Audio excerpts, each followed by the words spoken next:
Hello and welcome back to my channel. Today I'm stepping away from my usual motorcycle content and I'm going to be having a look at two wheels again, but something a little bit different. I love anything on two wheels and I especially love motorbikes, as you know, but I also like, as part of my training and just keeping fit, I enjoy to get out mountain biking.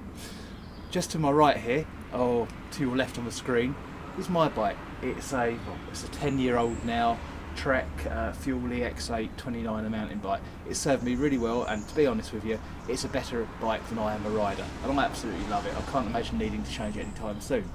However, there has been an influx over recent years of new bikes coming from manufacturers, electronically assisted bikes, and what we've got here to my left is the Yamaha MORO-07. You might remember a little while back I did a brief introduction to one on a demo day by Oakley Motorcycles down in Maidstone.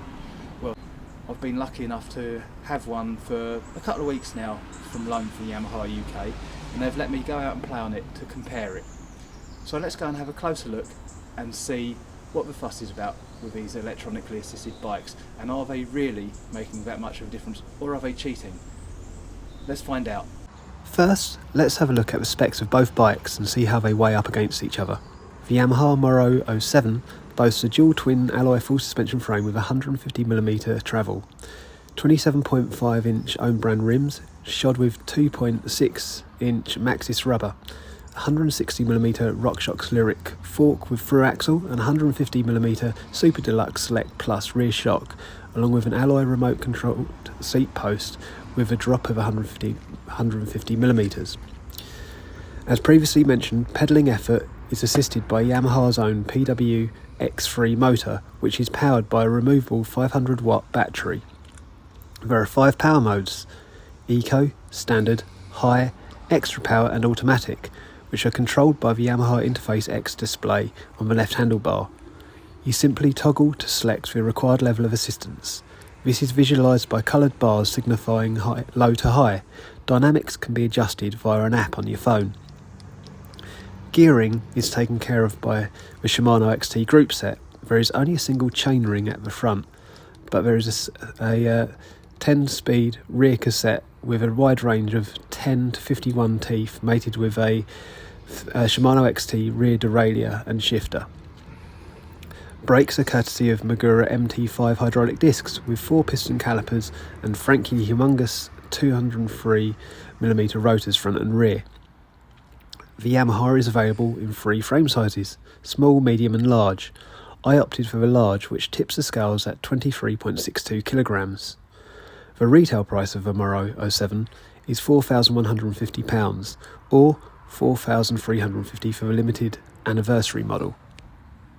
Looking at my vintage 2014 Trek Fuel EX8 29er trail bike, it weighs in at 13.1 kilograms, so significantly lighter than the Yamaha, and still sports a mix of Shimano XT and SLX components, albeit of an older model, and offers 130mm of adjustable travel from its front and rear Fox suspension. When new, the Trek costs £2,500. My first thoughts on E-MTBs were that of suspicion, but that soon gave way to a curiosity after coming across several of the trails, ridden by all sorts, from extreme trail hounds to those who may have had restrictions that would otherwise stop them from riding. I realised that, in fact, E-MTBs were not cheating, as you will. You still have to work and build up a bit of a sweat riding them. They just take the edge off the climbs, and that gives you more time for the fun parts.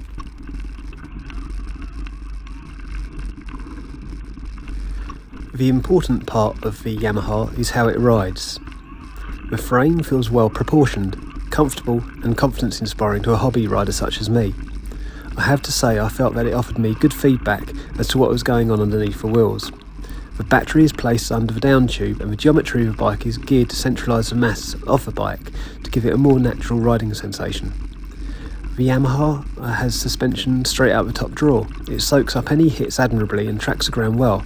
I'm no expert rider, but I had no fear of bottoming either end out, and nor did I feel that the traction was ever compromised. Pedalling effort, even when assisted, feels natural. The spread of power from the compact 85 Nm torque motor is smooth, and its narrow build assists with pedal clearance in more technical rutted sections. The Magura brakes offer all the stopping power you could wish for, with fantastic control and modulation. Having faith in your anchors is an essential part of mountain biking, and the MT5s certainly deliver on that front. The real bonus of an E-MTB comes from climbing ability. This thing just digs in and climbs like you cannot believe. Power set to high, I found the front wheel would get quite flighty, so just toning it down a bit really strikes a balance. It's not just a case of breezing up though. Pedalling still takes some input, and you certainly notice the extra weight when dialing the power right back. In a way though, that defeats the object of a bike. Think of it as helping you on the ups so you can have more time having fun where it counts, dropping into trails. Once you hit a trail, the Yamaha is eager and playful. It just loves to go fast. The faster the better. The assistance of a motor cuts out after 15.5 mile an hour, that's 25 kilometers an hour. Then it's down to you. I'm not going to lie, the extra heft of a bike does keep its momentum on the downhills too. The Yamaha tracks the trail well and changes direction with ease.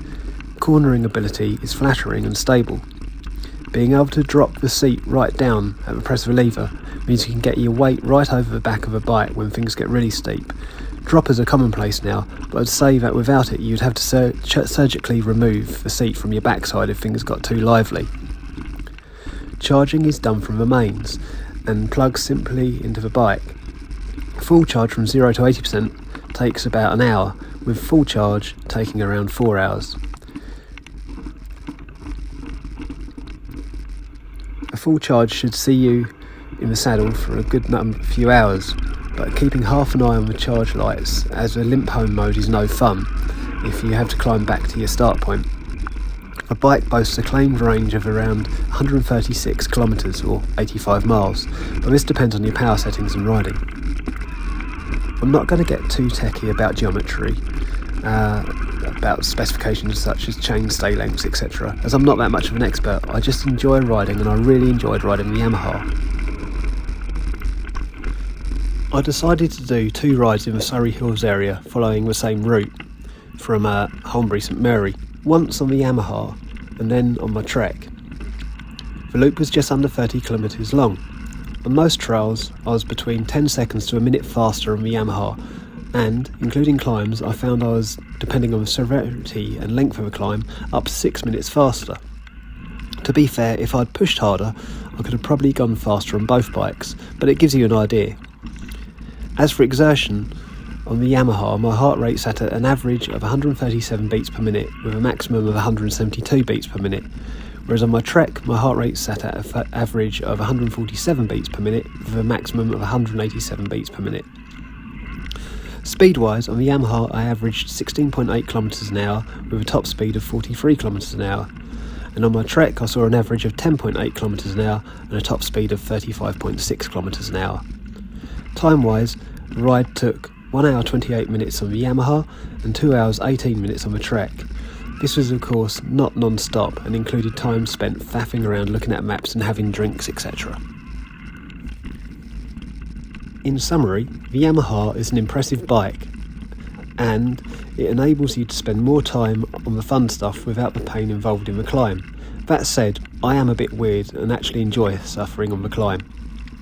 The time saved was on the climbs. I didn't really feel like I was massively faster on the actual trails on the Yamaha. Well, I was, but I'm still unsure as to the extra bit of speed and increased climbing efficiency is quite enough to pull me away from my analogue bike quite yet. I did enjoy it, and if money was not an issue, I would certainly consider adding one to my stable, but £4,150 is a lot of money. I can indeed see the plus points of electric mountain bikes, and although I have no other e-bikes to directly compare it to, I can see the Yamaha stacks up well against its peers on paper. The only real actual fault I could find with the bike was the fact it didn't really have anywhere to mount a bottle cage, but I usually wear a hydration pack, so that isn't really a deal breaker. I'm giving it a rating based on my experience and how I felt riding the Yamaha. For me, the build, the ride and performance add up well. To me it's the price, although again favourable compared to its direct rivals who all sit in the £4,000 to £5,000 price range, that marks it down. I'm giving the Yamaha 8.5 out of 10. Really good fun and a great bike, but not quite enough to pull me away from my Trek quite yet. So, there you have it. those are my thoughts on the Yamaha MORO-07 electric mountain bike. Don't think for a second that by marking it down as an 8.5 out of 10, 8.5 out of 10, that I think it's a bad bike. It's not. It's tremendously capable. It's a brilliantly specced bike as well. The actual level of equipment that you're getting on that bike compared to its rivals is actually really, really high. And the performance from it it's quite astonishing, really, for what it is. Until this point, I'd never ridden a electric mountain bike before, well, other than around the car park at Leeds Castle, and I really wasn't too sure what to expect. And to say I was pleasantly surprised is a bit of an understatement. I really actually did enjoy riding that bike. It was great fun. As I say, the only thing that's marked it down for me really is the price. There's no getting away from it. You know, the thick end of four grand is a lot of money to spend on a mountain bike. Don't get me wrong, you can easily spend that on a full suspension, carbon fibre, all singing, all dancing, analog bike. Of course you can.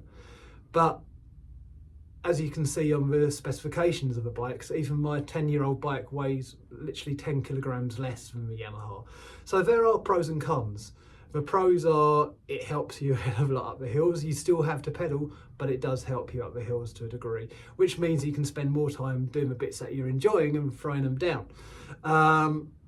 However, with that does come the cost implication too.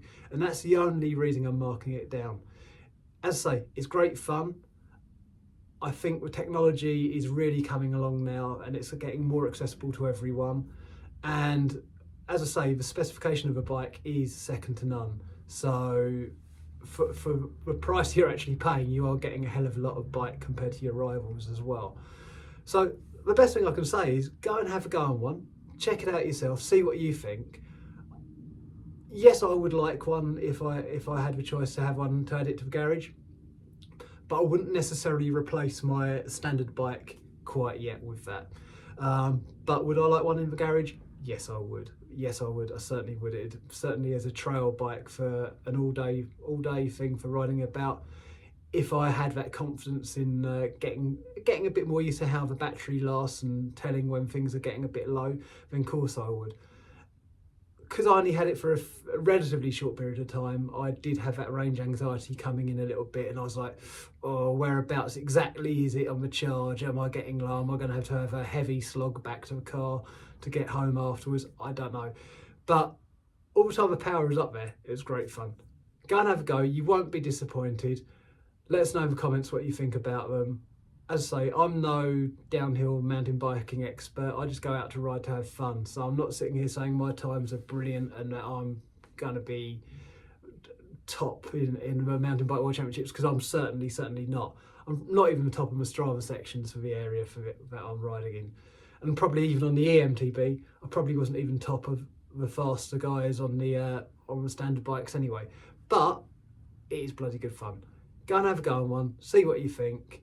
And yeah, you won't be disappointed. Take care.